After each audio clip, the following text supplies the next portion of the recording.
Hello friends and subscribers, welcome to Tamil Bell YouTube channel. நீங்க நம்ம சேனலை subscribe பண்ணல அப்படின்னா மறக்காம சப்ஸ்கிரைப் பண்ணுங்க. பக்கத்துல உள்ள பெல் பட்டனை கிளிக் பண்ணுங்க. நாங்க போடக்கூடிய வீடியோக்கள் எல்லாமே உடனடியா பாருங்க. இன்னைக்கு நம்ம வீடியோல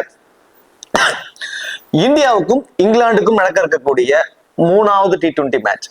ஸோ ஆல்ரெடி 2 T20 மேட்ச்லுமே இந்தியா வின் பண்ணி சீரீஸ்ல அப்பர் ஹேண்டா இருக்காங்க. இந்த மேட்சை வின் பண்ணிட்டாவே சீரீஸை வந்து வின் பண்ணிடுவாங்க. ஸோ அதனால இந்த பர்டிகுலர் மேட்ச் இங்கிலாந்துக்கு ரொம்ப ரொம்ப ரொம்ப முக்கியமான மேட்ச். இந்த சீரீஸ்ல அவங்க லைவா இருக்கணும் அப்படின்னா இந்த மேட்சை அவங்க வின் பண்ணியே ஆகணுங்கிற கட்டாயத்துல இருக்காங்க. இந்த மேட்சை வின் பண்ணால் மட்டும்தான் சீரீஸ் லைவா இருக்க முடியும். இல்லைன்னா அவங்க இந்தியா சீரீஸை வின் பண்ணிடுவாங்க. அடுத்த 2 மேட்ச் வந்து பாத்தீங்கன்னா ஸோ ஒரு ஏனோ தோணான்னு மற்ற பெஞ்சில் இருக்கிற பிளேயர்ஸ்க்கெல்லாம் வாய்ப்பு கொடுத்து ஸோ ஏனோ தோணுங்கிற மாதிரி தான் இருக்கும். இந்த மேட்ச் 2 டீமுக்குமே ரொம்ப ரொம்ப ரொம்ப இம்பார்ட்டன்ட் மேட்ச். இந்த பர்டிகுலர் மேட்சுக்கான ஒரு ஃபுல் ப்ரிவியூ பாக்குறதுக்கு முன்னாடி நீங்க இன்னும் நம்ம டெலிகிராம்ல ஜாயின் பண்ணல அப்படின்னா மறக்காம ஜாயின் பண்ணிக்கோங்க. டிஸ்கிரிப்ஷன்ல லிங்க் இருக்கு. லாஸ்ட் ½ அன் ஹவர்ல ஸ்மால் லீக்ஸ்க்கான டீமும் மெகா கான்டெஸ்டுக்கான டெமோ டீம்ஸும் அதில் கொடுத்துட்டு இருக்கும். அது மட்டும் கிடையாது, இந்த ஸ்போர்ட்ஸி ஆப்ல இருக்கக்கூடிய இந்த பாப் ஆப்ஷன், குபேர் ஆப்ல இருக்கக்கூடிய இந்த டியோ ஆப்ஷன், இப்படி எல்லாமே கொடுத்துட்டு இருக்கும். உங்களுக்கு ரொம்பவே யூஸ்ஃபுல்லா இருக்கும். ஸோ மறக்காம எல்லாரும் டெலிகிராம்ல வந்து ஜாயின் பண்ணிக்கோங்க. டிஸ்கிரிப்ஷன்ல லிங்க் இருக்கு. அதே போல நீங்க இன்னும் இந்த XL11 ஆப், இந்த XL11 ஆப்ல ஜாயின் பண்ணலைன்னா மறக்காம ஜாயின் பண்ணிக்கோங்க. தயவு செஞ்சு இந்த XL11 ஆப்பை ஒரு சின்னதா புரிஞ்சுக்கோங்க. நம்ம என்ன பண்ணிடுறோம்னா 7:30 மணிக்கு மற்ற ஆப்ஸ்ல டெட்லைன் அப்படின்னா நம்ம அதோட விட்டுட்டு போயிடுறோம். இந்த ஆப்ல 2 நிமிஷம் எக்ஸ்ட்ரா டெட்லைன் கொடுக்குறாங்க. ஸோ இந்த 2 நிமிஷத்துல என்ன நடக்க போகுது அப்படின்னா முதல் ஓவர்ல கிட்டத்தட்ட 5 பால் வரைக்கும் நம்மளால பாத்துக்க முடியும். இந்த 5 பால்ல யாராவது நம்ம போட்டிருக்கிறவங்க இந்த டாப் ஆர்டர்ல வரக்கூடிய யாராவது விக்கெட்டை விட்டுட்டாங்கன்னா உடனே நம்மளால சேஞ்ச் பண்ணிக்கவும் முடியும். ஸோ இந்த மாதிரி அதுல உள்ள பெனிஃபிட்ஸ் எல்லாம் தெரிஞ்சுக்கிட்டு நம்ம பிளே பண்றப்போ நம்மளால இதுல நிறைய ஏர்ன் பண்ண முடியும். நிறைய பேருக்கு அதெல்லாம் தெரியாம இருக்கு. ஸோ லாஸ்ட் 2-3 மேட்சஸ் எல்லாம் பாத்தீங்கன்னா முதல் ஓவர்லயே 1 or 2 விக்கெட்ஸ் தான் விழுந்துருது.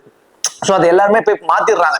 தெரிஞ்ச விஷயம் தெரிஞ்சவங்க அவங்க நிறைய வின் பண்ணிட்டும் இருக்காங்க. ஸோ இந்த மாதிரியான விஷயங்கள் எல்லாம் கொஞ்சம் நீங்க, ஏன்னா இப்ப இந்தியாவை பொறுத்த வரைக்கும் நம்ம ஓப்பனரான அபிஷேக் சர்மாவா இருக்கட்டும், சஞ்சு சாம்சன் இவங்களும் நம்ம பிக் பண்ணுவோம். அதே மாதிரி ஆப்பனன்ட் டீம்ல கூட பென் டெக்கட், பிலிப்சல் இவங்கெல்லாம் வந்து ரொம்ப ரொம்ப இம்பார்ட்டன்ட் பிளேயர்ஸா இருக்கிறாங்க. பை சான்ஸ் யார் ஃபர்ஸ்ட் பேட் பண்றாங்களாமே இந்த முதல் 4-5 பால் ஏதாவது ஒரு விக்கெட் ஏரியா விழுந்துச்சுன்னா உடனே நம்மளால மாத்திக்கக்கூடிய ஒரு வாய்ப்பும் இருக்கு. ஸோ மேட்சையும் பார்த்துக்கிட்டு கடைசி அந்த எடிட் ஆப்ஷன்ல இருந்தோம் அப்படின்னா நம்மளால இந்த சின்ன சின்ன பெனிஃபிட்ஸை பயன்படுத்தி நம்மளால நிறைய கேஷை வின் பண்றதுக்கு சான்சஸ் இருக்கும். அதெல்லாம் ரொம்ப ரொம்ப இம்பார்ட்டன்ட். இந்த மாதிரியான ஆப்ஸ்ல அதெல்லாம் நீங்க கன்சிடர் பண்றது. அது மட்டும் கிடையாது, இதுல மற்ற ஆப்ஸை கம்பேர் பண்ணுறப்போ இதுல என்ட்ரி ஃபீஸும் ரொம்ப ரொம்ப கம்மி. அதுதான் இங்க இது. ஸோ நம்ம சேவ் பண்ற மணியை வச்சு ஒரு இன்னொரு கான்டெஸ்ட் நம்மளால கட்டிக்க முடியும். இதுல ஜிஎஸ்டி சார்ஜஸ் பிடிக்கிறது இல்ல. மந்த்லி 3 விட்ராவலுக்கு வந்து பாத்தீங்கன்னா டிடிஎஸ் சார்ஜஸும் அவங்க பிடிக்கிறது இல்ல. ஃபுல் அமௌண்ட் அப்படியே உங்களுக்கு விட்ராவலும் கிடைச்சிருது. ஸோ இந்த மாதிரி ஆஃபர்ஸ் எல்லாம் பயன்படுத்திக்கோங்க. டிஸ்கிரிப்ஷன் அது மட்டும் இல்லாம இன்ஸ்டன்ட் விட்ராவலும் அவைலபிளா இருக்கு. ஸோ அதுதான் ரொம்ப இம்பார்ட்டன்ட். டிஸ்கிரிப்ஷன்ல லிங்க் இருக்கு. இன்வைட் கோட் வந்து தமிழன். சரி, மேட்சை பொறுத்த வரைக்கும் 28 ஜனவரி 7 மணிக்கு இந்த மேட்ச் வந்து நடக்குது. மேட்சை பொறுத்த வரைக்கும் ராஜ்கோட்ல தான் இந்த மேட்ச் நடக்குது. ஸோ இந்த ராஜ்கோட்டை பொறுத்த வரைக்கும் இங்க ஒரு நல்ல ஒரு பேட்டிங் ட்ராக். இது வந்து பேட்டிங்க்கு ஃப்ரெண்ட்லியா இருக்கக்கூடிய ஒரு வென்னு தான். மிடில் ஓவர்ஸ்ல ஸ்பின்னர்ஸ் கொஞ்சம் என்ஜாய் பண்ணுவாங்க. ஃபாஸ்ட் பாலர்ஸை விட ஸ்பின்னர்ஸ்க்கு கொஞ்சம் அட்வான்டேஜ் இங்க அதிகம். ஸோ ஃபிளாட் ட்ராக் தான். ஸோ டைமென்ஷன்ஸ் எல்லாமே கொஞ்சம் ஸ்மால் டைமென்ஷன்ஸ் கொண்டது தான். ஸ்பின்னர்ஸ் பயங்கரமா என்ஜாய் பண்றாங்க இந்த வெனுவை பொறுத்த வரைக்கும். பேட்ஸ்மேன்ஸும் இந்த ஸ்டார்டிங் ஸ்டேஜஸ் எல்லாம் பேட்ஸ்மேன்ஸ் நல்லாவே ஈஸியாவே வந்து இங்க பேட்டர்ஸ்க்கு சப்போர்ட் பண்ணும். ஒரு ஃபிளாட் ட்ராக்கா தான் இந்த வெனு வந்து இருக்க போகுது. வெனு ரெக்கார்ட் அப்படின்னு சொல்லி பாத்தீங்கன்னா 5 மேட்ச் இன்டர்நேஷனல் மேட்சஸ்ல நடந்திருக்கு. அதுல பேட்டிங் ஃபர்ஸ்ட் பண்ண டீம் தான் 3 மேட்சை வின் பண்ணிருக்கு. பேட்டிங் செகண்ட் பண்ண டீம் வந்து பாத்தீங்கன்னா 2 மேட்ச் வின் பண்ணிருக்கு. ஒரு மேட்ச் தான் டிஃபரெண்ட். 5 மேட்ச்ல 3 மேட்ச் ஃபர்ஸ்ட் பண்ணவங்களும் 2 மேட்ச் செகண்ட் பண்ணவங்களும் தான் இருக்காங்க. ஸோ அதுல வந்து பேட்டிங் ஃபர்ஸ்ட் பண்றவங்க தான் மெஜாரிட்டியான மேட்சஸ் வின் பண்ணுவாங்க அப்படிங்கிற மாதிரி இல்லை. ஆனா டொமஸ்டிக் லெவல்ல என்ன நடந்திருக்கு அப்படின்னு சொல்லி பாக்குறப்போ பேட்டிங் ஃபர்ஸ்ட் பண்ண டீம் தான் மெஜாரிட்டியான மேட்சஸ் வின் பண்ணிருக்காங்க. ஸோ சேஸ் பண்றப்போ அந்த ஸ்பின்னர்ஸோட டாமினேஷன் இங்க ரொம்பவே வந்து அதிகமா இருக்கு. ஆவரேஜான ஸ்கோர் 189 சொல்லியிருக்காங்க இந்த 5 மேட்சஸ்ல. லைக் தான் பேட்டிங்க்கு நல்லா ஃப்ரண்ட்ல இருக்கக்கூடிய ஒரு வெனு தான் இந்த venue. ஹெட்வெட் record as usual India தான் அப்பர் ஹெட். இந்த சீசன் வரும்போது ஒரு 6-4 இருந்தாங்க. இப்போ 8-4 மாதிரி இருக்கு. T20ஸ்ல இந்தியா வந்து கொஞ்சம் அப்பர் ஹேண்டா இருக்காங்க ஹெட்வெட் ரெக்கார்டை பொறுத்த வரைக்கும். ரீசெண்ட் ரெக்கார்ட் கடைசியா வேண்ட 5 T20ல இந்த வெனுல 189 ஆவரேஜான ஸ்கோரா இருக்கு. 59 விக்கெட்ஸ் போயிருக்கு. அதுல ஃபாஸ்ட் போலர்ஸ் 29 விக்கெட்டும் ஸ்பின்னர்ஸ் 1 விக்கெட் அதிகமா எடுத்து 30 விக்கெட்ஸும் எடுத்திருக்காங்க. கடைசியா நடந்த 5 T20ல ஸ்பின்னர்ஸோட டாமினேஷன்ஸ் கொஞ்சம் அதிகமா இருக்கு. அதிகமா இருக்கிறத தாண்டி ஈக்குவலாவும் இருக்கு. ஃபாஸ்ட் போலருக்கு ஈக்குவலா ஸ்பின்னர்ஸும் இருக்காங்க. எதனால நான் அந்த ஒரு ஈக்குவல் அப்படிங்கிற ஒரு வார்த்தையை மென்ஷன் பண்றேன்னா, T20ஸ்ல மோஸ்ட்லி மெஜாரிட்டியான விக்கெட்ஸ் ஃபாஸ்ட் பாலர்ஸ்க்கு கிடைக்கதான் வாய்ப்புகள் அதிகம். ஏன்னா கடைசி 2-3 ஓவர்ல எல்லா பாலுமே அடிச்சு ஆடணுங்கிறப்போ ஃபாஸ்ட் பாலர்ஸ் அதிகப்படியான விக்கெட்ஸ் எடுக்க பாசிபிலிட்டிஸ் ரொம்ப அதிகம். ஏன்னா ஸ்பின்னர்ஸை அதிகபட்சம் ஒரு 15 ஓவர் 16 ஓவருக்குள்ளே அவங்களோட ஓவர்ஸ் கம்ப்ளீட் பண்ணிடுவாங்க. இந்த டெத் ஓவர்ஸ்ல போல் பண்ணக்கூடிய ஃபாஸ்ட் பாலருக்கு தான் என்னைக்குமே T20ஸ்ல ஃபாஸ்ட் பாலர்ஸ் அதிகப்படியான விக்கெட்ஸ் கிடைக்கும். அப்படி இருந்தும் ஈக்குவலா வந்து ஸ்பின்னர்ஸ் எடுத்திருக்காங்கன்னா அப்ப மிடில் ஓவர்ஸ் நல்லாவே இங்க டர்ன்ஸ் இருந்திருக்கு. ஸ்பின்னர்ஸ் டாமினேஷனும் வந்து இங்க இருந்திருக்கு இந்த வெனுவை பொறுத்த வரைக்கும். ரெண்டு டீமோட ஒரு பாசிபிளான பிளேயிங் 11. அபிஷேக் சர்மா அண்ட் சஞ்சு சாம்சன் 2 பேர் இன்னிங்ஸ் ஓபன் பண்ண போறாங்க. அதுக்கு அடுத்ததா சூரியகுமார் யாதவ், திலக் வர்மா, ஹர்திக் பாண்டியா, த்ருவ் ஜூரல், அடுத்தது அக்சர் பட்டேல், முகமது சமி ஃபிட் ஆயிட்டதா பேட்டிங் கோச் வந்து சொல்லியிருக்காரு. ஸோ டைரக்டாவே ஒரு பிளேயிங் வருவதற்கான பாசிபிலிட்டிஸ் வந்து ரொம்ப அதிகம். அது மட்டும் இல்லாம வாஷிங்டன் சுந்தர் ஒரே ஒரு லெஃப்ட் ஹேண்டர் ஆப்போனன்ட் டீம்ல பென் டக்கட் மட்டும் தான் இருக்கிறதுனால மேபி அவரை வந்து டிராப் பண்ணிட்டு சமியை உள்ள கொண்டு வருவதற்கான பாசிபிலிட்டிஸ் இருக்கலாம். ஸோ ரவி பிஸ்னாய், அர்ஷதீப் சிங், வருண் சக்கரவர்த்தி. ஸோ இது வந்து இந்தியாவோட ஒரு பாசிபிளான பிளேயிங் 11. தென் இங்கிலாந்து டீமை பொறுத்த வரைக்கும் Philip Salt and Ben Duckett 2 பேர் இன்னிங்ஸ் ஓபன் பண்ண போறாங்க. தென் அடுத்ததா Jos Buttler, Harry Brook, Liam Livingstone, Jamie Smith, Jamie Overton, Brydon Carse, Jofra Archer, Adil Rashid and Mark Wood. இது வந்து இங்கிலாண்டோட ஒரு பாசிபிளான பிளேயிங் 11. இங்கிலாந்து தன்னோட பிளேயிங் 11 அவங்க அறிவிச்சிட்டாங்க. அவங்க மோஸ்ட்லி ஒரு நாளுக்கு முன்னாடி அவங்க இதான் 11 இதை வச்சுதான் ஆட போறாங்கிற மாதிரி அவங்க அறிவிச்சிடுறாங்க. லாஸ்ட் மினிட்ல யாருக்காவது ஒரு இன்ஜுரி ஆனா மட்டும்தான் அவங்க எடுத்துறாங்க. அதர்வைஸ் என்னோட பிளேயிங் 11 இதுதான் சொல்லி அவங்க அறிவிச்சிடுறாங்க. லாஸ்ட் மேட்சும் அறிவிச்சிருந்தாங்க. லாஸ்ட்ல வந்து பாத்தீங்கன்னா ஒரு பிராக்டிஸ் பண்ணிட்டு இருக்கும்போது ஜேக்கப் பெத்தலுக்கு ஒரு இன்ஜுரிங்கிறதுனால சோ அவருக்கு பதில வந்து ஜெமி ஸ்மித் ஆட் பண்ணியிருந்தாங்க. சோ இந்த மேட்சும் அவங்களோட பிளேயிங் 11 இதுதான் அப்படிங்கிற மாதிரி அறிவிச்சிட்டாங்க. இப்போ கிராண்ட் லீக்ஸ்க்கான ஆப்ஷன்ஸ் அப்படின்னு சொல்லி பார்ப்போம். ஃபர்ஸ்ட் நம்ம இங்கிலாந்து டீமுக்கு வந்துருவோம். இங்கிலாந்து டீமோட bowler last match Brydon Carse. So ஒரு சூப்பரான ஒரு பேட்டிங்ல ஒரு 30+ நாக். தென் பவுலிங்ல வந்து 3 விக்கெட் எடுத்து இந்த ஃபேண்டசி டீமோட கேப்டன் அப்படிங்கிறதையே கொடுத்துட்டாரு. கிட்டத்தட்ட இந்த மேட்ச் சாலிடா 85ல இருந்து 90% யூசஸ் அவர் வந்து ட்ரை பண்ணியிருப்பாங்க. ஸோ அவருக்கான ஆப்ஷன் லாஸ்ட் மேட்ச் எப்படி இருந்தது, இந்த மேட்ச் எப்படி இருக்க போகுதுங்கிறத மட்டும் ஃபர்ஸ்ட் பார்த்துருவோம். ஸோ லாஸ்ட் மேட்ச் டாப் ஆர்டர்ல டோட்டலி ஒரு மாதிரி கொலாப்ஸ் ஆயிட்டாங்க. இவர் வந்து கடைசி சமயத்துல ஒரு பவர் ஹிட்டிங் ஆடி ஒரு 30+ ரன்ஸ் வரைக்கும் ஆடினாரு. ஸோ இந்த மேட்ச் பேட்டிங்ல அவர் வருவதற்கான பாசிபிலிட்டிஸ் இருக்குமானா கண்டிப்பா பேட்டிங் மூலியமா கிடைக்கக்கூடிய ஃபேண்டசி பாயிண்ட்ஸ் அவருக்கு டவுன் தாங்க. இந்த மேட்ச் அவருக்கு ஃபேண்டசி வேல்யூ வந்து பேட்டிங் மூலியமா கண்டிப்பா கிடைக்குமானா அது மிகப்பெரிய ஒரு கொஸ்டின் மார்க். அதுக்கு பேட்டிங்ல இருந்து வாய்ப்பு கிடைக்க பாசிபிலிட்டிஸ் இல்லை. அது அப்படியே இன்னைக்கு ஜெமி ஓவர்டனுக்கு இன்க்ரீஸ் ஆயிடும். ஜெமி ஓவர்டனுக்கு பேட்டிங்ல இருந்து பிரைடன் காஸ்க்கு எந்த மாதிரி கிடைச்சதோ அதே மாதிரி இந்த மேட்ச் வந்து ஜெமி ஓவர்டனுக்கு கிடைக்க பாசிபிலிட்டிஸ் ரொம்ப ரொம்ப அதிகம். ஸோ பேட்டிங்ல வந்து 15ல இருந்து ஒரு 20 ரன்ஸ் வரைக்கும் அடிக்க பாசிபிலிட்டிஸ் ஜெமி ஓவர்டனுக்கு. ஸோ இப்போ பேட்டிங்ல அவரோட ஃபேண்டசி வேல்யூ கொஞ்சம் இன்க்ரீஸ் ஆகுது. ஒண்ணு. ரெண்டாவதுன்னு சொல்லி பாத்தீங்கன்னா பவுலிங்ல பிரைடன் கார்ஸ் லாஸ்ட் மேட்ச் வந்து பாத்தீங்கன்னா விக்கெட் டேக்கிங் பவுலர். ஸோ அவருக்கு நல்லாவே கிடைச்சிருக்குங்க. அப்படிங்கிறப்போ என்ன பண்ணுவாங்கன்னா அவரோட ஓவர்ஸை அந்த 13 ஓவருக்குள்ள கம்ப்ளீட் பண்ணதான் பாசிபிலிட்டிஸ் ரொம்ப ரொம்ப அதிகம். அப்போ டெத் ஓவர்ஸ்ல யார் போல் பண்ண இந்த மேட்ச் சான்சஸ் இருக்கு. ஏன்னா ஃபர்ஸ்ட் மேட்ச் வந்து ஜோஃப்ரா ஆர்ச்சருக்கு வந்து நல்லாவே எடுத்தது. அவரை வந்து என்ன பண்ணாங்க அப்படின்னா கொஞ்சம் மேலேயே வந்து ஓவரை முடிச்சாங்க. ஸோ லாஸ்ட் மேட்ச் என்ன ஆயிடுச்சு, ஜோஃப்ரா ஆர்ச்சர் ஓவரை பிரிச்சுட்டாங்க. 60 ரன் வரைக்குமே கொடுத்திருந்தாரு ஜோஃப்ரா ஆர்ச்சர். அப்படிங்கிறப்போ இந்த மேட்ச் என்ன ஆகும் அப்படின்னா அப்படியே தலைகீழா மாறும். ஜெமி ஓவர்டனும் ஜெமி ஓவர்டன் தான் டெத் ஓவர். இப்போ ஜோஃப்ரா ஆர்ச்சர் டெத் ஓவருக்கு வந்து ஜெமி ஓவர்டன் கூட பவுல் பண்ண பாசிபிலிட்டிஸ் அதிகம். பிரைடன் கார்ஸோட ஓவர்ஸ் கொஞ்சம் முன்னாடியே முடிப்பதற்கான வாய்ப்புகள் தாங்க இருக்கும். பிரைடன் கார்ஸ்ன்றது நம்ம 1 விக்கெட் வரைக்கும் எதிர்பார்க்கலாம். ஜோஃப்ரா ஆர்ச்சர், ஜெமி ஓவர்டன்றது இந்த மேட்ச் 2 விக்கெட் வரைக்கும் நம்ம எதிர்பார்க்கலாம். பர்டிகுலர்லி ஃபர்ஸ்ட் போல் பண்ண போறாங்கன்னா ரொம்ப ரொம்ப ரொம்ப ரொம்ப important Jamie Overton and Jofra Archer. Jamie Overton நான் திரும்பவும் சொல்றேன், பிரைடன் கார்ஸ்க்கு எந்த மாதிரி லாஸ்ட் மேட்ச் ஆன ஒரு எபிலிட்டி இருந்ததோ அந்த ஆப்ஷன், அந்த கேப்டன்ஸ்க்கான ஆப்ஷனை கூட ஜெமி ஓவர்டனுக்கு இருக்கு.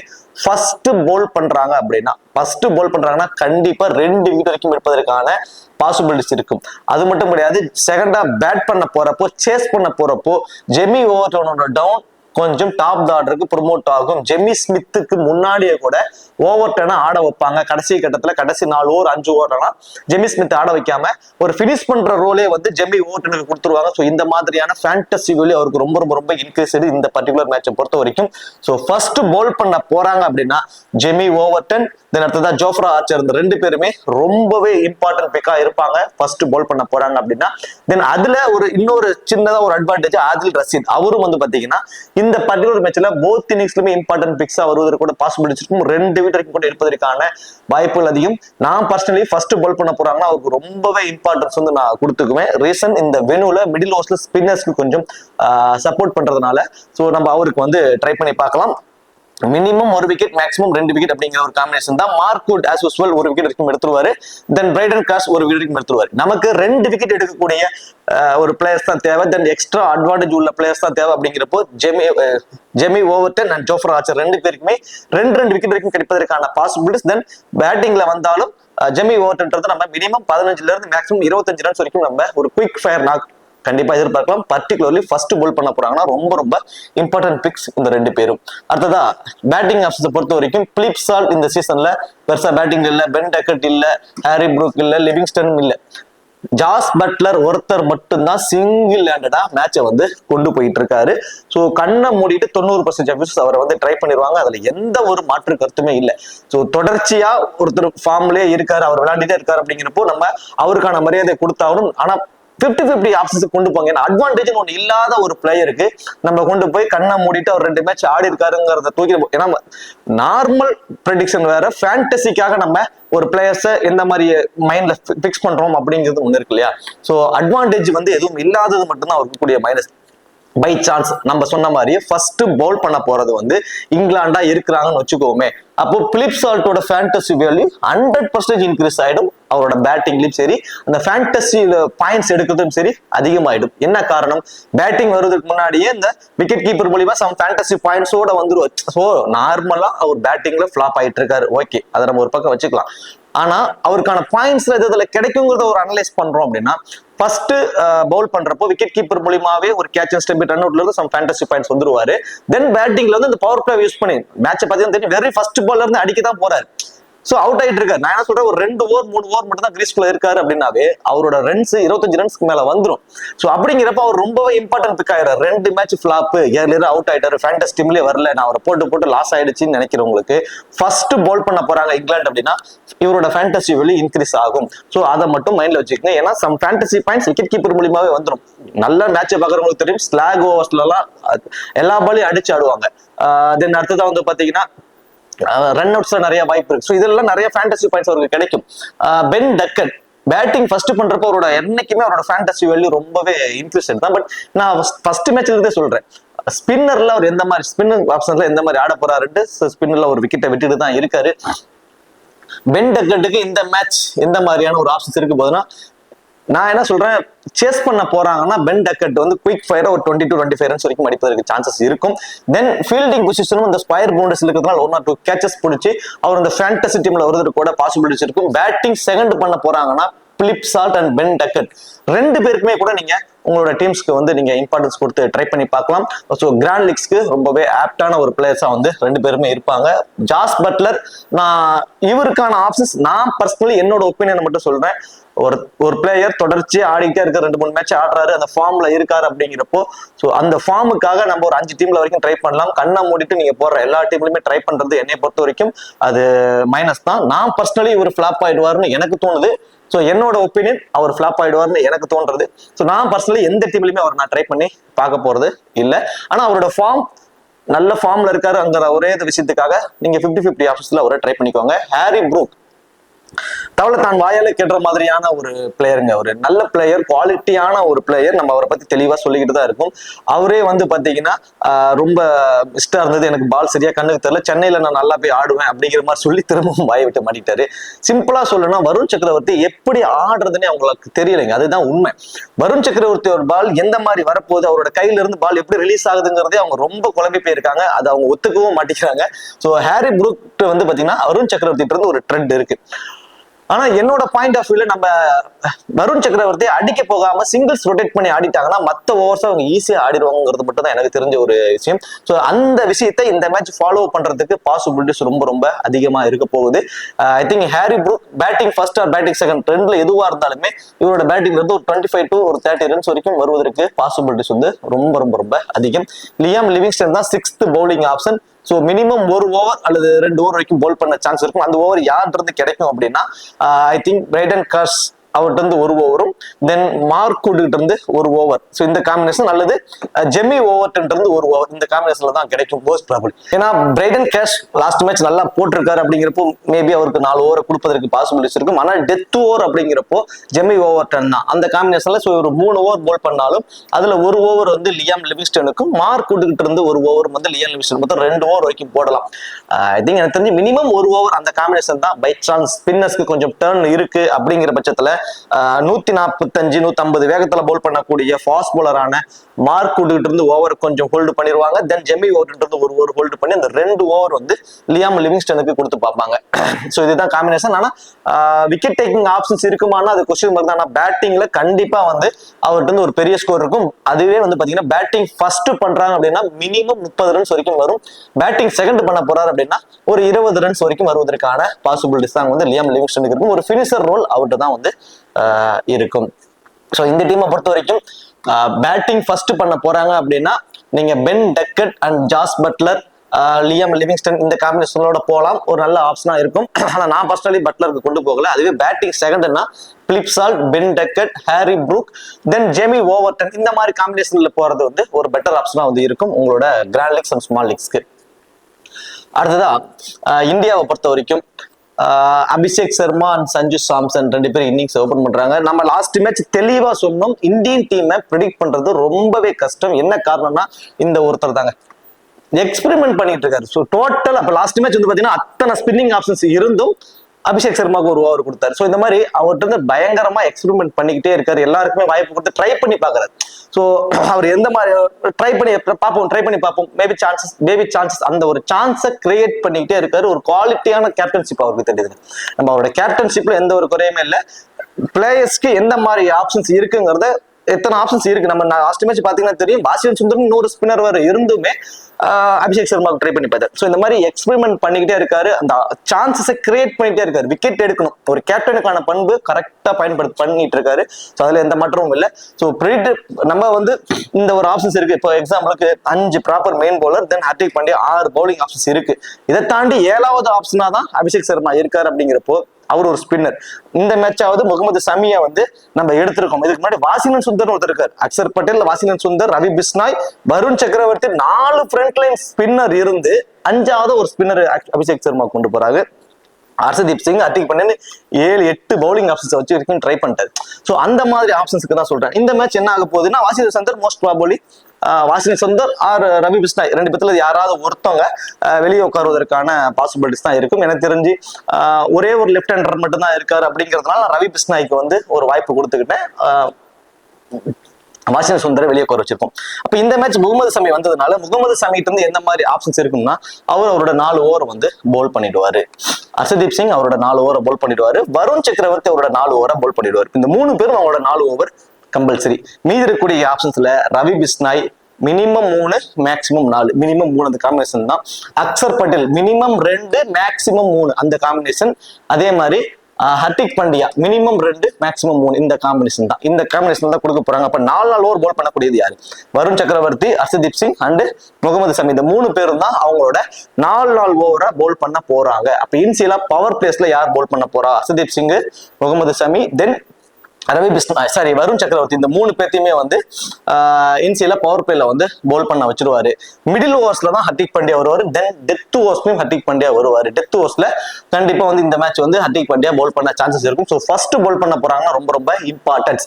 அதுவே ஃபர்ஸ்ட் பேட் பண்ண போறாங்கன்னா ஹர்திக் பாண்டியாவோட ரோல் இந்த மேட்ச் பேட் அண்ட் பவுல் 2லயுமே கான்ட்ரிபியூட் அதிகமா இருக்கும். ஒன் ஆஃப் கிராண்ட் லீக் நீங்க கேப்டன் எஸ்கேப்னா கூட ட்ரை பண்ணலாம். இந்த பர்டிகுலர் மேட்ச்ல பை சான்ஸ் ஃபர்ஸ்ட் வந்து பேட் பண்ண போறாங்க அப்படின்னா ஹர்திக் பாண்டியாவோட பேட்டிங்ல இருந்து மினிமம் 35 ரன்ஸ் வரைக்கும் வருவதற்கு பாசிபிலிட்டிஸ் ரொம்ப ரொம்ப அதிகம். டாப் ஆர்டர்ல 1 or 2 விக்கெட்ஸ் ஏர்லியரா கொலாப்ஸ் ஆகிறதுக்கும் பாசிபிலிட்டிஸ் இருக்கு. ஸோ ஹர்திக் பாண்டியாவோட ரோல் பேட்டிங்லயும் வந்து ஒரு நல்ல ரோலா இருக்கும். தென் பவுலும் வந்து 2 ஓவர் போல் பண்றப்போ ஒரு விக்கெட் கிடைப்பதற்கான சான்சஸ். தென் ஃபீல்டிங் பொசிஷனும் அந்த லாங் ஆஃப்ல இருக்கிறதுனால 1 or 2 கேச்சஸ் பிடிக்கும் பாசிபிலிட்டிஸ் ரொம்ப அதிகங்கிறதுனால ஹர்திக் பாண்டியாவோட ரோல் இந்த மேட்ச் வந்து பேட்டிங் ஃபர்ஸ்ட் பண்ண போறாங்கன்னா ரொம்ப ரொம்ப இம்பார்ட்டன்டா இருக்கும். சூரியகுமார் யாதவ் 2 மேட்சுமே ஃபிளாப். பர்சன்டேஜ் வைஸ் கொஞ்சம் கம்மியாகிக்கிட்டே இருக்கு. நிறைய பேர் எல்லாம் சொல்றது வந்து அவர் ஃபிளாப் ஆயிட்டு இருக்காரு, அவர்கிட்ட வந்து பெருசா ஃபார்ம்ல இல்ல அப்படின்னு சொல்லிட்டு இருக்காங்க. கண்டிப்பா இந்த பர்டிகுலர் மேட்ச் அவரோட ஃபார்மை வெளியே கொண்டு வந்துருவாரு. ஒரு அக்ரெசிவ் இன்டென்ட் கண்டிப்பா இந்த மேட்ச் இருக்கும். பர்டிகுலர்லி பேட்டிங் ஃபர்ஸ்ட் பண்ண போறாங்கன்னா 50 ரன்ஸ் வரைக்கும் நான் எதிர்பார்க்கல. அவர்கிட்ட வந்து ஒரு குயிக் ஃபயர் நாக் வருவதற்கு பாசிபிலிட்டிஸ் ரொம்ப ரொம்ப ரொம்ப அதிகம். அதே மாதிரி அபிஷேக் சர்மா நான் எப்பவுமே சொல்றதுதான், பேட்டிங் ஃபர்ஸ்ட் அப்படின்னா அவருக்கு வந்து நீங்க 50-50 ஆப்ஷன்ஸ்ல வச்சுக்கோங்க. பேட்டிங் செகண்ட் அப்படின்னா அவருக்கு ரொம்ப இம்பார்ட்டன்ஸ் கொடுங்க அப்படின்ட்டு. ஸோ பேட்டிங் ஃபர்ஸ்ட் அப்படின்னா நான் வந்து பர்சனலி அவர் பேட்டிங் ஃபர்ஸ்ட்னா ஒரு ஃபிளாப் நான் வந்து அவரை எடுக்க மாட்டேன். ஸோ பேட்டிங் செகண்ட்னா அவருக்கு இம்பார்ட்டன்ஸ் வந்து கொடுத்துக்குவேன். சஞ்சு சாம்சன் பேட்டிங் ஃபர்ஸ்ட்னா must try. One of grand league captain vice கேப்டனா கூட ட்ரை பண்ணி பாருங்க. ஸோ பிராக்டிஸ் எல்லாம் பயங்கரமா பண்ணிட்டு இருக்கு. அதுல அந்த ஜோஃப்ரா ஆர்ச்சர், மார்க்வுட், அந்த பிரைடன் கார்ஸோட அந்த வேகத்துக்காகவே காரையில் இருக்கு இல்லைங்களா. ஸோ காரை பிட்ச்ல வந்து பாத்தீங்கன்னா டென்னிஸ் பிளாஸ்டிக் பந்துல போல் பண்ணி அவர் பிராக்டிஸ் பண்ணிட்டு இருக்காரு. ஸோ இது மாதிரி நிறைய இனிஷியேட்டிவ் எடுத்துக்கிட்டே இருக்காரு. ஸோ பர்டிகுலர் பேட்டிங் ஃபர்ஸ்ட் பண்றப்போ அவரோட ஆவரேஜும் ரொம்பவே சூப்பர்வா இருக்கு. ஸோ இதெல்லாம் நம்ம பாக்குறப்போ பேட்டிங் ஃபர்ஸ்ட் பண்றப்போ ஐ திங்க் எனக்கு தெரிஞ்சு 35 to 40 ரன்ஸ் வரைக்கும் அடிப்பாரு. தென் விக்கெட் கீப்பர் மூலியமா கிடைக்கக்கூடிய ஃபேண்டசி பாயிண்ட்ஸ் இதெல்லாம் ஒரு வைஸ் கேப்டனுக்கு கூட ஒரு எலிஜிபிளா வந்து அவரை கொண்டு வந்துடும். ஸோ பேட்டிங் ஃபர்ஸ்ட்னா சஞ்சு சாம்சன், சூரியகுமார் யாதவ், ஹர்திக் பாண்டியா இந்த 3 பேர் காம்பினேஷனோட போங்க. அதுவே வந்து பேட்டிங் செகண்ட் பண்ண போறாங்கன்னா அபிஷேக் சர்மா, சஞ்சு சாம்சன், சூரியகுமார் யாதவ், திலக் வர்மா 2 பேர்ல இருந்து any one, Hardik Pandya must try. இந்த காம்பினேஷன்ல போறது ஒரு பெட்டர் ஆப்ஷனா இருக்கும் இந்தியன் டீமோட பேட்டிங்கை பொறுத்த வரைக்கும். பவுலிங் டிபார்ட்மெண்ட்ல as usual ஹர்ஷதீப் சிங், வருண் சக்கரவர்த்தி, முகமது சமி இந்த 3 பேருமே 4 ஓவர் போடுறாங்க. அவங்களுக்கு ஃபேண்டசிலேயே கொஞ்சம் அதிகம். டெத் ஓவர்லயே வந்து முகமது சமி அந்த 16 ஓவருக்கு அப்புறம் 1 ஓவர் வரைக்கும் போல் பண்ணுவாரு. இந்த மாதிரி காம்பினேஷன்ஸ் இருக்கிறதுனால 2 விக்கெட் வரைக்கும் எடுப்பதற்கான பாசிபிலிட்டிஸ். வருண் சக்கரவர்த்தி as usual எல்லாருமே பிக் பண்ணிடுவாங்க. ஹர்ஷதீப் சிங் எல்லாருமே பிக் பண்ணிடுவாங்க. ஸோ அது வந்து அவங்க வந்து ஸ்மால் லீக்ஸ்க்கு ரொம்ப ரொம்ப ரொம்ப சேஃபான ஒரு ஆப்ஷன்ஸ். கிராண்ட் லீக்ஸ்க்கு மட்டும் வேணா நீங்க ஒரு 50-50 ஆப்ஷன்ஸ்ல வந்து ட்ரை பண்ணுங்க. பர்டிகுலர்லி செகண்டா போல் பண்ண போறாங்க அப்படின்னு வச்சுக்கோமே. ஸோ ஃபர்ஸ்ட் வந்து பேட் பண்ண போறாங்க, செகண்டா போல் பண்ண போறாங்கன்னா 2 பேர்த்துக்கிட்ட இருந்து நம்ம ஒரு விக்கெட் வரைக்கும் எதிர்பார்க்கலாங்க. ஸோ ஒரு கிராண்ட் லீக்ஸ்க்கு நம்ம ரிஸ்க் எடுத்து ட்ரை பண்ணி பார்க்கலாம் அப்படின்னா ஒரு 2-3 டீம்லயே அதை மிஸ் பண்ணுங்க. செகண்டா வந்து போல் பண்ண போறாங்கன்னா இந்த 2 பேர்த்தையுமே வந்து பாத்தீங்கன்னா நீங்க மிஸ் பண்ணிட்டு கூட ட்ரை பண்ணி பாருங்க. ஒரு நல்ல ஒரு காம்பினேஷனா கூட உங்களுக்கு அமையும். செகண்டா போல் பண்ண போறாங்க அப்படின்னா செகண்டா போல் பண்றப்போ ரவி பிஷ்னாய் ரொம்பவே இம்பார்ட்டன்ட் பிக்குங்க. செகண்டா போல் பண்றப்போ மோஸ்ட் ஆஃப் அவரை பெருசா கன்சிடர் கூட பண்ணிருக்க மாட்டாங்க. ரவி பிஷ்னாய் செகண்டா போல் பண்ண போறாங்கன்னா ஒரு மஸ்ட் ட்ரை ஆப்ஷனுக்கு உங்க டீமுக்கு வருவாரு. தென் அடுத்ததான் முகமது சமியும் செகண்டா போல் பண்றப்போ விக்கெட் டேக்கிங் ஆப்ஷன்ஸ் அவருக்கு இருக்கு. தென் பேட்டிங்ல வந்தாலும் கான்ட்ரிபியூட் கிடைக்கும், பட் பேட்டிங்ல அவர் வருவதற்குலாம் சான்சஸ் ரொம்ப கம்மி. செகண்டா போல் பண்றப்போ அவரோட விக்கெட் டேக்கிங் ஆப்ஷன்ஸும் அதிகம். இந்த 16 ஓவருக்குள்ள அவரோட ஓவர் கம்ப்ளீட் ஆகிறதுனால மேபி மினிமம் 1 விக்கெட் 2 விக்கெட் வரைக்கும் எடுப்பதற்கு சான்சஸ் இருக்கு. ஸோ செகண்டா போல் பண்றப்போ ரொம்பவே இம்பார்ட்டன்ஸ் கொடுத்துக்கோங்க. அக்சர் பட்டேல் போத் இன்னிங்ஸ்லயுமே நம்ம 1 விக்கெட் வரைக்கும் எதிர்பார்க்கலாம். ஸோ இதுதான் வந்து இந்தியன் டீமுக்கான காம்பினேஷனா இருக்கும். அதுவே இது செகண்டா போல் பண்ண போறாங்கன்னா ஃபர்ஸ்ட் போல் பண்ண போறாங்கன்னா வருண் சக்கரவர்த்தி, ஹர்ஷதீப் சிங், தென் அடுத்தது வந்து பாத்தீங்கன்னா அக்சர் பட்டேல் இந்த 3 பேர் காம்பினேஷனோட போறது ஒரு பெட்டர் ஆப்ஷனா இருக்கும். முகமது சமி, ரவி பிஷ்னாய் 2 பேர்த்திட்ட நம்ம ஒரு விக்கெட் எதிர்பார்க்கலாம் ஃபர்ஸ்ட் போல் பண்ண போறாங்க அப்படின்னா. செகண்டா போல் பண்ண போறாங்கன்னா இந்த 2 பேர்த்தோட காம்பினேஷன் ரொம்பவே இம்பார்ட்டன்டா இருக்கும் கிராண்ட் லீக்ஸ்க்கு. நீங்க ஹர்ஷதீப் சிங், வருண் சக்கரவர்த்தியை நீங்க மிஸ் பண்ணிட்டு கூட ட்ரை பண்ணி பாருங்க. இப்ப கேப்டன் வைஸ் கேப்டன் ஆப்ஷனுக்கு ஆப்டானவங்க ஹர்திக் பாண்டியா பேட்டிங் ஃபர்ஸ்ட் பண்றாருன்னா நீங்க கண்டிப்பா ட்ரை பண்ணி பார்க்கலாம். ஃபேண்டசி வேல்யூ அதிகமா இருக்கு. ஒரு வைஸ் கேப்டன் கூட ஆப்டா இருப்பாரு. தென் அடுத்தது வந்து பாத்தீங்கன்னா ஹர்ஷதீப் சிங் அண்ட் வருண் சக்கரவர்த்தி இந்த 3 பேர் காம்பினேஷன்ல தான் வருவாங்க ஸ்மால் லீக்ஸ்க்கு. ஃபர்ஸ்ட் பவுல் பண்ணாலும் சரி, செகண்டா பவுல் பண்ணாலும் சரி, இவங்க எல்லாம் ஓரளவு சேஃபான ஒரு ஆப்ஷனா இருக்கக்கூடியவங்க. தென் அதே மாதிரி இங்கிலாண்டை பொறுத்த வரைக்கும் ஆஸ் யூசுவல் ஜாஸ் பட்லருக்கு எல்லாருமே small leagues and grand leagues இவங்களுக்கு எல்லாத்துக்குமே வந்திருப்பாங்க.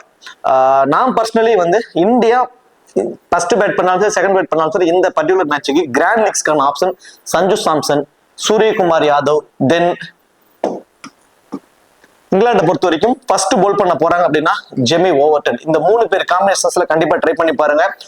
ஒரு குயிக்கான ஒரு டீம் காம்பினேஷன் உங்களுக்கு கிடைக்கும். தென் அவங்கள்ட்ட இருந்து ஒரு குயிக்கான பாயிண்ட்ஸ் கிடைக்கும் வாய்ப்புகள் இருக்கு. ரிஸ்கான ஆப்ஷன்ஸ் எல்லாரும் போகக்கூடிய ஒரு ஆப்ஷன்ஸை தாண்டி நீங்க ஒரு டிஃபரன்ஸ்ல யோசிக்கிறப்போ ஜெமி ஓவர்டன் ஃபர்ஸ்ட் போல் பண்றப்ப, அதே மாதிரி பிலிப் சால்ட் ஃபர்ஸ்ட் போல் பண்றப்ப, தென் சூரியகுமார் யாதவ், சஞ்சு சாம்சன் இவங்க எல்லாம் ஃபர்ஸ்ட் பேட் பண்றப்போ, ஸோ இதெல்லாம் வந்து உங்களுக்கு ஒரு நியூவான ஒரு காம்பினேஷனா வந்து உங்களுக்கு கிடைப்பதற்கு சான்சஸ் வந்து ரொம்ப ரொம்ப அதிகம். கண்டிப்பா கிராண்ட் லீக்ஸ்ல ட்ரை பண்ணி பாருங்க. சரி, ஓகே. இந்த வீடியோ உங்களுக்கு பிடிச்சிருக்கும் நினைக்கிறேன். இந்த வீடியோ உங்களுக்கு பிடிச்சிருச்சுன்னா மறக்காம வீடியோ லைக் பண்ணி வீடியோ கொஞ்சம் சப்போர்ட் பண்ணுங்க. இந்த வீடியோ பத்திய கருத்துக்களை கமெண்ட் செக்ஷன்ல சொல்லிடுங்க. தேங்க்யூ.